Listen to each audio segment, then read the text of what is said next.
So I'm a developer for a small startup called Changed. We do student loan repayments for US. We have about 60,000 users, and I've been working for them about a year now. I also teach at DePaul University. We started the first ever blockchain course there. We teach Hyperledger, just kind of like my foot in the door, and I would hope to do a BSV class next year if I can get that approval. So it's kind of the plan.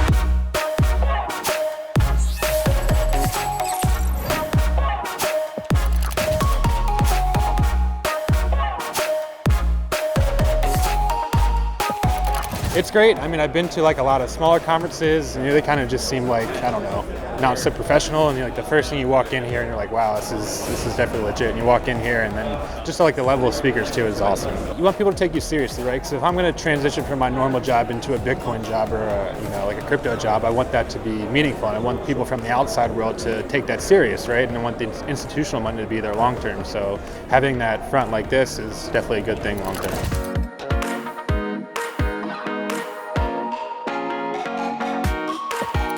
So Kurt Werkert from Chicago, I've been following him on Facebook and his Crypto Traders Pro group for about 3 years now, and he made the switch from BTC to BCH, and he left, and I know I trust him, so kind of that's my progression to BSV.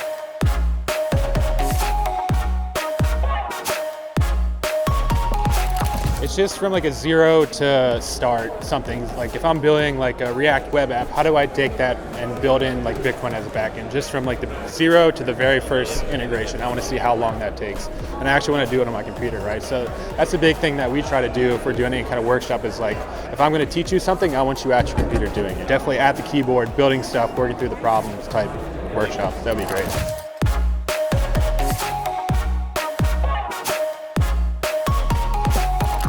That's definitely a smart way to go. I mean, I work a lot of entrepreneurship centers at a lot of the universities, and they all have those pitch days, demo days type stuff. That'll be a good idea to like get young developers, introduced and see what other people are doing too.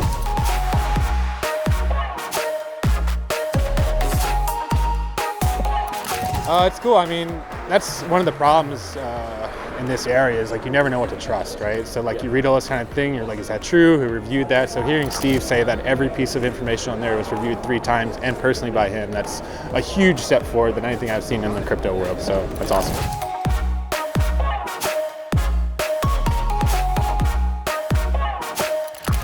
So this is one of the main reasons I'm here, right? So I do like a lot of developer workshop type stuff. A couple apps that I think I could build, but definitely want to teach new developers. Because I know a lot of people that are asking for that in Chicago. So that's where I'm at right now. It's just gathering information and then bringing that back home. So I do a conference in April called Chicago University Blockchain Summit. It's the first ever student-run coalition between all universities in Chicago. We did it for the first time ever last year, like no outside help, just raised all our own funding, got sponsors.